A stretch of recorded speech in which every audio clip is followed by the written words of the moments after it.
It starts quietly, not in the bedroom, not in the alley, not in some neon-lit fantasy you blame on the internet. It starts in your posture, in the way you reach for your phone the moment you're alone, in the way your attention snaps towards skin, curves, suggestion, like a dog hearing a whistle no one else can hear. You call it desire. You call it being human. But look closer. If lust controls you, you are not living your life. You are being used by it. And the tragedy isn't that you crave pleasure. The tragedy is that you've become predictable. Lust doesn't just pull you toward bodies, it pulls you away from discipline, away from patience, away from silence. It turns your focus into a revolving door and your self-respect into a negotiable currency. It makes you leak energy in 1,000 directions, and then you wonder why you feel weak when the world tests you. Machiavelli didn't write about lust as a sin. He wrote about power as reality, and reality is simple. Any impulse you cannot command becomes a handle someone else can grab. A ruler who cannot govern himself will always be governed by something else. A man who cannot delay gratification will never hold leverage. A woman who cannot master her appetite will always be pulled off center by the promise of being wanted. So here's the question you've avoided because it would force you to change.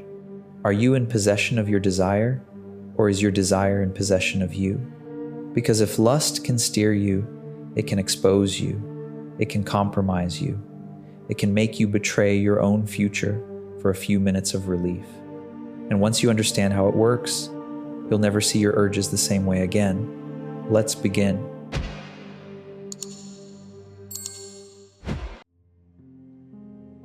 Lust is not your enemy. That is the first deception you must remove from your mind, because moral warfare makes weak strategists. If you treat lust like a demon, you will fight it with panic, guilt, and theatrics. And anything you fight with emotion, you will eventually lose. Lust is not evil. Lust is a force. And like every force inside the human animal, it demands a ruler. Machiavelli understood this. The problem is never that people want. The problem is that they want openly, urgently, and without control. They reveal their hunger. They advertise their weakness. They show the world exactly where to press. When lust controls you, it does 3 things to your life. First, it destroys your timing. Timing is power. The ability to wait is power. The ability to walk away while your body screams is power. Lust is the opposite. Lust makes you rush. It makes you text first. It makes you chase. It makes you abandon strategy for proximity. And the moment you rush, you are no longer choosing. You are reacting. A prince who reacts is already defeated, because his opponent dictates the pace. Look at your patterns. The late-night message you should not send. The flirtation you should not encourage. The person you know will cost you peace, sleep, focus, reputation. Yet, you move anyway. Not because you decided it was wise, because your nervous system demanded a hit. This is not romance. This is addiction disguised as destiny. Second, lust makes you transparent. In politics, in war, in courtship, and in business, the most valuable currency is not money, it is opacity, the ability to be unreadable, the ability to make people guess what you want, what you fear, what you crave. Lust makes you readable. Your eyes linger too long. Your tone softens. Your jokes become eager. You become generous too early, forgiving too quickly, tolerating disrespect because you want access, and people sense it. Not consciously, maybe, but the body detects hunger the way a predator detects blood. Once someone knows what you want, they can lead you by it. They can delay. They can tease. They can withdraw and watch you chase. They can demand concessions, attention, money, time, loyalty, and you will call it chemistry while you are being trained. The person who wants less always holds the frame. Third, lust makes you cheap, not in morality, in value, because value is scarcity, and scarcity is self-control. When you are constantly available to your impulses, you are abundant. When you give your attention to every stimulus, every suggestive glance, every fantasy, you turn your mind into a public marketplace. You become a man with no gates, a city with no walls, easy to enter, easy to loot. Machiavelli would call this a failure of governance. Your body is a province, your mind is a court, your attention is your treasury, and lust is the foreign noble bribing your guards from the inside. So the first law is not abstinence. The first law is command. You are not trying to kill desire. You are trying to place it under discipline so it becomes an asset instead of a liability. Here is how that begins. You start by naming lust correctly. It is a negotiation tactic your body uses against your future. It offers you immediate pleasure in exchange for long-term weakness, and it always asks for payment in the same currency, your focus. Because focus is what builds reputations. Focus is what builds bodies. Focus is what builds wealth. Focus is what builds authority. Lust does not only steal time, it steals your capacity to hold one direction long enough to become dangerous. So you establish a ritual of delay, not suppression. Delay. When the urge rises, you do not argue with it, you do not moralize, you do not bargain, you do not shame yourself, you do something colder. You postpone it. 10 minutes, then 20, then an hour. You teach your nervous system a new law. You do not get to move the king. You may speak, you may request, but you do not command.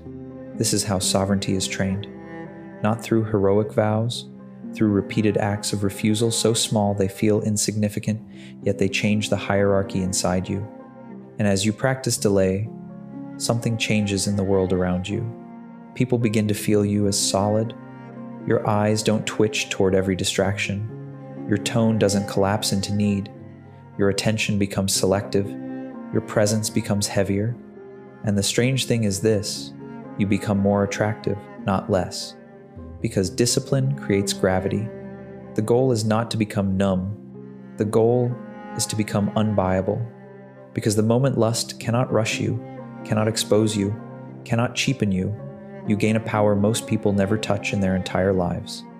You can see clearly while others are hungry. And whoever sees clearly in a world of hunger will always be the one holding the leash. The greatest illusion lust sells you is intimacy. It whispers that the moment you touch, you are closer to power. That if someone wants you, you have leverage. That if you are desired, you are safe. But Machiavelli would laugh at that innocence. Being wanted is not the same as being respected. Being touched is not the same as being chosen. And desire, by its nature, is fickle. It burns hot, then turns cold. And when it cools, it leaves behind something ugly: regret, exposure, and the awareness that you traded your position for a sensation. Here is the law. Lust makes you confuse access with authority. Access is easy. Authority is rare. Most people can gain access to a body.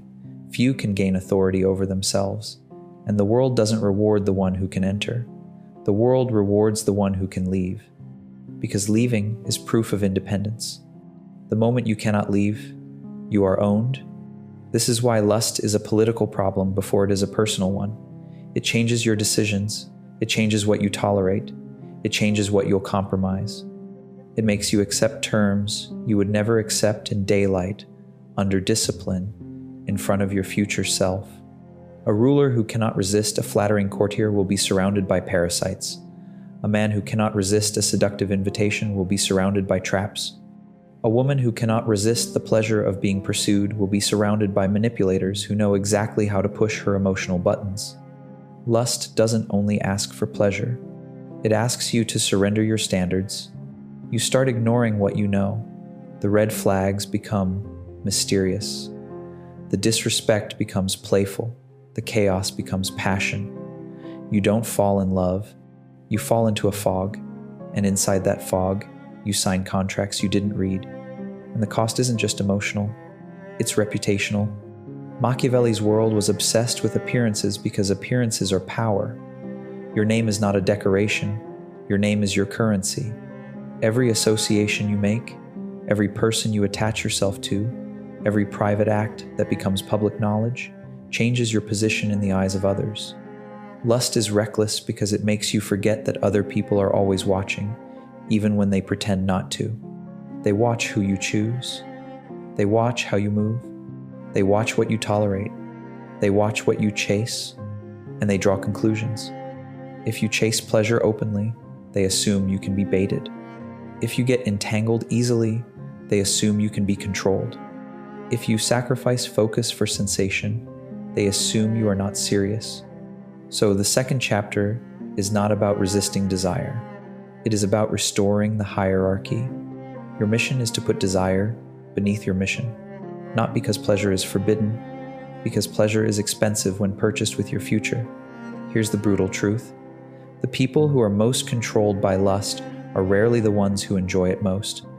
They use it like anesthesia, a sedative for loneliness, a distraction from failure, a substitute for purpose. They chase bodies the way others chase alcohol, not for celebration, but for escape.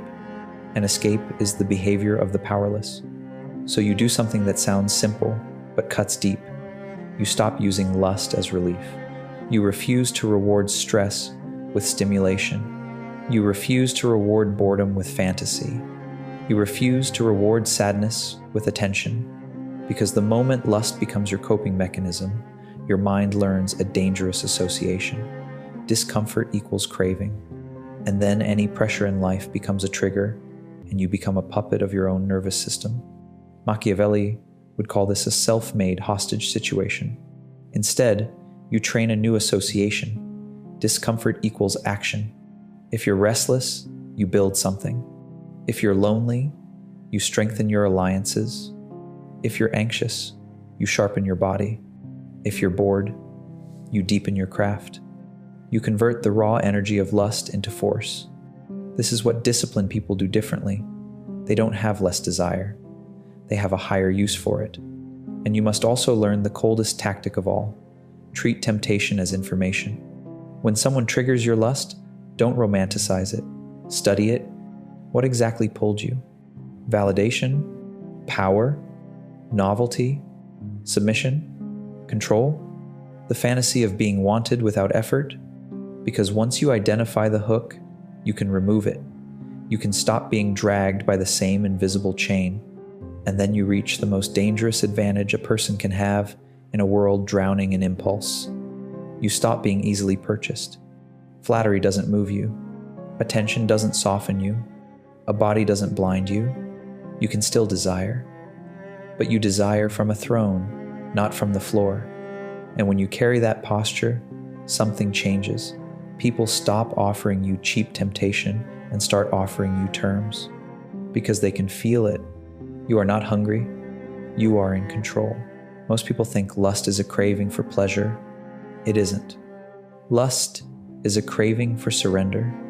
A brief moment where you don't have to be sharp, disciplined, responsible, or in control.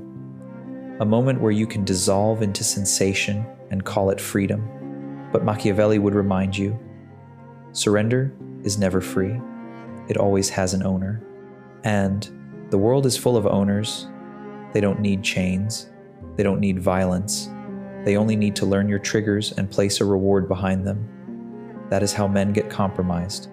That is how women get steered. That is how reputations get dismantled without a single public attack. Because lust is leverage.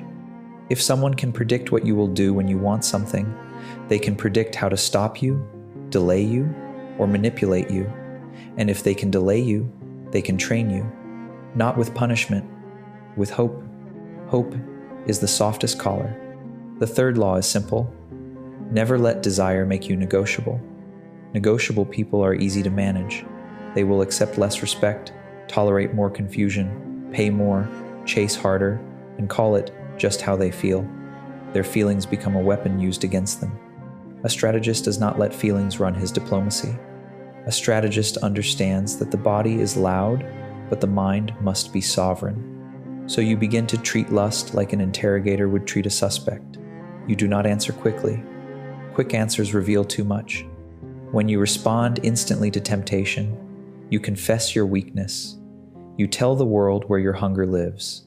You show them the door into your decisions. And once that door is visible, it will be used. People will bring you what you like to get what they want. Attention to buy tolerance. Sex to buy silence. Affection to buy resources. Validation to buy loyalty. This is not cynicism.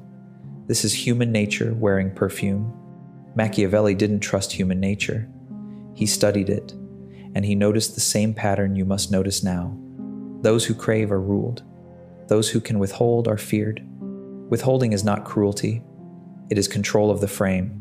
The frame is the invisible structure in every interaction. Who leads, who follows, who sets terms, who waits, who adjusts, who apologizes, who explains. Lust makes you abandon the frame and step into theirs. You start performing. You start proving. You start chasing permission. And when you chase permission, you are no longer the author of your life. You are an applicant. So the correction is not to become cold. The correction is to become deliberate. Here is the discipline. Separate the urge from the action. Most people merge them. They feel desire and they act. They feel heat and they move. They feel hunger and they reach. That is animal logic. That is how traps work.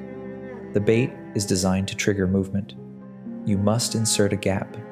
A gap is where power lives. When desire rises, you don't obey it, you watch it. You let it exist without granting it authority. You don't say, I must have this. You say, my body is offering a proposal. And you evaluate proposals like a ruler evaluates alliances. What is the cost? What is the benefit? What is the risk? What does this make me look like? What does this teach my nervous system? What does this reinforce in my identity? Because every indulgence teaches you something about who you are. If you indulge to escape discomfort, you teach yourself you are weak. If you indulge because you are bored, you teach yourself you are undisciplined. If you indulge because you need validation, you teach yourself you are dependent. And dependence is the mother of exploitation. This is where Machiavelli becomes brutal. You must guard your dependence the way a prince guards his borders. Not because dependence is shameful, because dependence invites invasion. So, you build borders. You remove the constant triggers that keep your mind inflamed, not for purity, for strategic calm, the same way a general removes distractions before a campaign. If your environment is engineered to keep you aroused, you are not failing. You are being farmed. Farmed for attention, farmed for clicks, farmed for money, farmed for obsession. The modern world does not want you sovereign. It wants you stimulated. A stimulated man is noisy, impatient, impulsive. He spends, he scrolls, he leaks. And the first step toward power is to stop leaking. You stop donating your attention to images designed to hijack you. You stop feeding fantasies that make real life feel dull. You stop rehearsing submission in private and then wondering why you can't stand tall in public. Because what you practice in secret becomes your posture in daylight. This is the part most people won't admit. Lust trains your identity. If you constantly consume, you become a consumer. If you constantly chase, you become a chaser. If you constantly beg for relief, you become a beggar. A Machiavellian mind chooses its identity the way it chooses its weapons. So choose one. Not, I'm trying to control myself. Not, I hope I get better. Choose, I am the kind of person who does not move on impulse. Then prove it with small acts that look unimpressive but change everything. Close the tab. End the conversation. Leave the room. Go train. Go build. Go work. Not as punishment, as proof. Proof to your nervous system that you are not a servant to sensation. And once you become that person, something terrifying happens to the world's ability to control you. Temptation stops being a command and becomes an offer. And you, finally, become the one who decides whether the offer deserves a response. Lust doesn't just weaken you in private. It rearranges how you behave in public. It changes your voice when a certain person walks in. It makes you laugh too loudly at a joke you don't respect. It makes you over-explain yourself, over-give, over-invest. It makes you become agreeable at the exact moment you should be firm. And this is why lust is dangerous. It doesn't steal your virtue, it steals your frame. Frame is the invisible throne in every interaction. Whoever holds it sets the pace, defines the meaning, and decides what is normal. When your lust is activated, you often hand the throne away without noticing.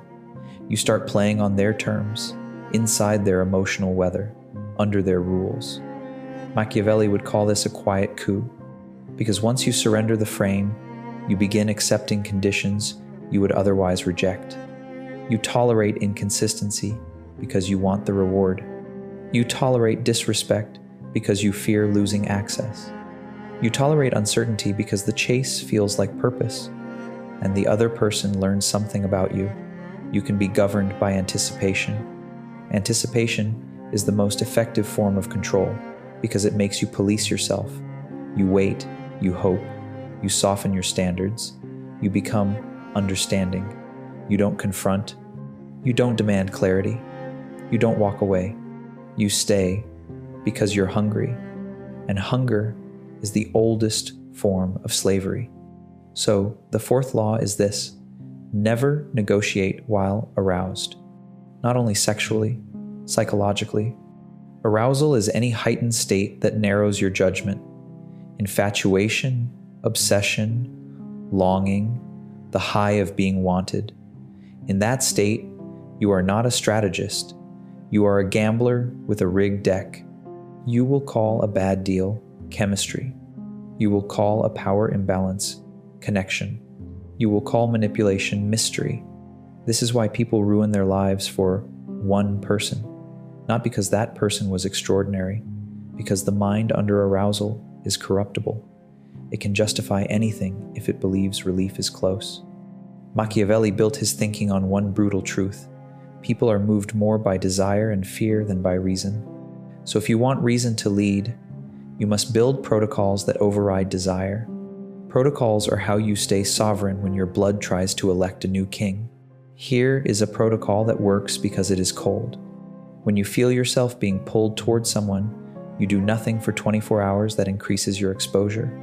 No confessions, no grand gestures, no late-night messages, no gifts, no promises, no impulsive visits, no vulnerability offered as bait for affection. You can speak, you can be polite, you can enjoy the moment, but you do not escalate. Why? Because escalation is investment, and investment under arousal is how people trap themselves. They build a cage out of their own actions. Then they call it fate. The second part of the protocol is even colder. Measure people by what they make you become, not by their beauty, not by their charisma, not by the fantasy they awaken, by the behavior they pull out of you. If your desire around them makes you restless, needy, reckless, distracted, jealous, competitive, insecure, you are not experiencing love. You are experiencing loss of self-command. And loss of self-command is always a signal. It means there is a hook in you they can pull. Sometimes that hook is lust. Sometimes it is validation. Sometimes it is the old wound of wanting to be chosen. The point is not to blame them. The point is to see the mechanism clearly. Because once you see the mechanism, you can reverse it. You reverse it by reclaiming the frame with one act: strategic silence. Silence is not the absence of words. It is the refusal to reveal your hunger. When you don't react, you become difficult to read. When you don't chase, you become difficult to control. When you don't explain, you force the other person to interpret you. When you don't rush, you make time your ally. Machiavelli would tell you that perception is half of power. People don't respond to what you are, they respond to what they believe you are. A person who is not easily moved appears powerful. So you become that person by training your responses to temptation the same way you train a body. With repetition, temptation appears. You feel it. You don't feed it with action. You stay steady. You return to your mission. Over time, Your brain stops expecting immediate reward from every trigger. The hook loses its barbs. And then comes the real transformation. You stop romanticizing being desired. You begin to value being respected. Respect doesn't make your heart race. It makes your life stable. It makes your decisions clean. It makes your reputation solid. Respect is what keeps you safe when desire fades. Desire fades. It always does. The question is, what remains when it does? If all you built was heat, you will be left with ash. If you built authority, you will be left with leverage. So the next time lust rises and tries to rush you into a text, an apology, a compromise, a surrender, you remember the rule that separates rulers from servants. You do not negotiate from hunger, you negotiate from power. And power begins with the ability to remain still while the world tries to move you. There is a reason lust is one of the oldest weapons in politics. Not because sex is powerful, because secrecy is powerful. Lust doesn't merely tempt you to indulge, it tempts you to hide. And the moment you hide, you create a second life, a shadow life, a private corridor where your standards don't follow you, where you tell yourself, this is separate, this doesn't count, no one will know. Machiavelli would recognize the danger instantly. A man with a secret is a man with a price. Not because the secret is immoral, but because it can be used. Anything you are afraid to have exposed becomes leverage in someone else's hands. And lust manufactures leverage faster than any other impulse because it thrives in darkness. You think you're chasing pleasure, but what you're really building is vulnerability. You become vulnerable to blackmail, yes, but more commonly, you become vulnerable to something subtler, self-betrayal, the slow corrosion of integrity that makes you hesitant, inconsistent, and easy to destabilize. Because when you are split in two, you cannot be strong in one. Here is the fifth law. Never create a private habit you couldn't survive becoming public. That's not morality. That's strategy. A prince doesn't avoid scandal because he is pure. He avoids scandal because scandal fractures authority. It turns allies into doubters and rivals into hunters. It makes your words lighter. It makes your discipline look like theater. Your life is no different. You don't need a throne for reputation to matter. Your name is still your currency.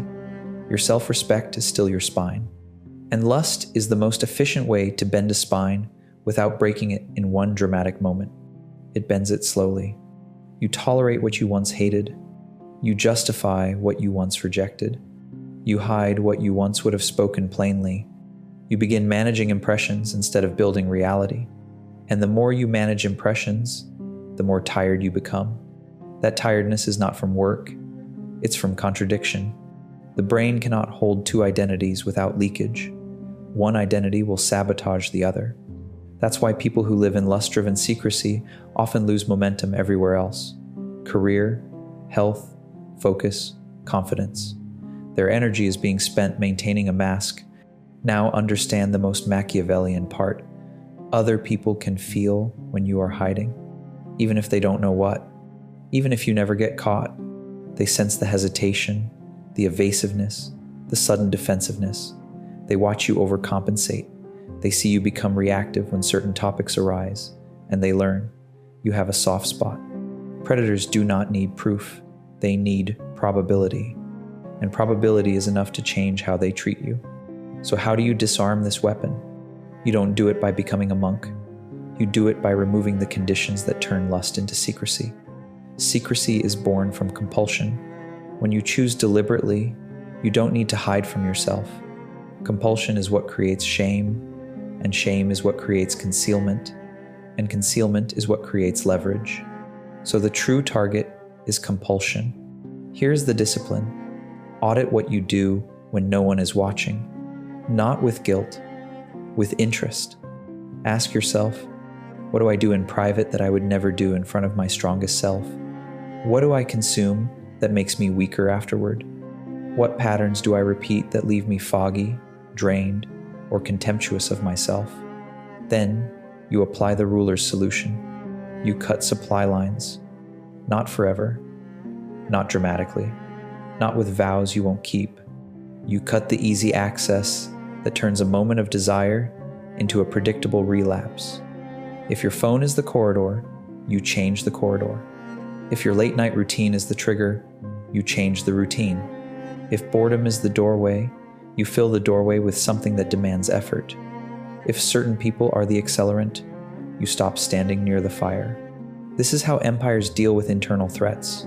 They don't argue with them. They restrict movement, remove resources, and isolate influence. And then you build something most people don't have, a code, not a moral code, a strategic code. A line you don't cross because crossing it makes you governable. For some, the line is, I don't entertain anything that forces me to lie. For others, I don't pursue what will make me act desperate. For others, I don't give access to anyone who profits from my instability. Whatever your line is, it must be clear enough that your future self cannot twist it in the heat of the moment. Because lust is a lawyer. It will argue any case if you let it. So, you remove ambiguity. Ambiguity is where self-betrayal hides. And once your code is set, something changes that feels almost supernatural. Your confidence becomes quiet. You no longer fear being found out because you stopped building a shadow life. You no longer fear your own impulses because you installed gates. You no longer fear temptation because it no longer owns your routine. You become coherent, and coherence is power. A coherent person is terrifying to manipulate because they don't move in contradictory ways. They don't offer a secret handle.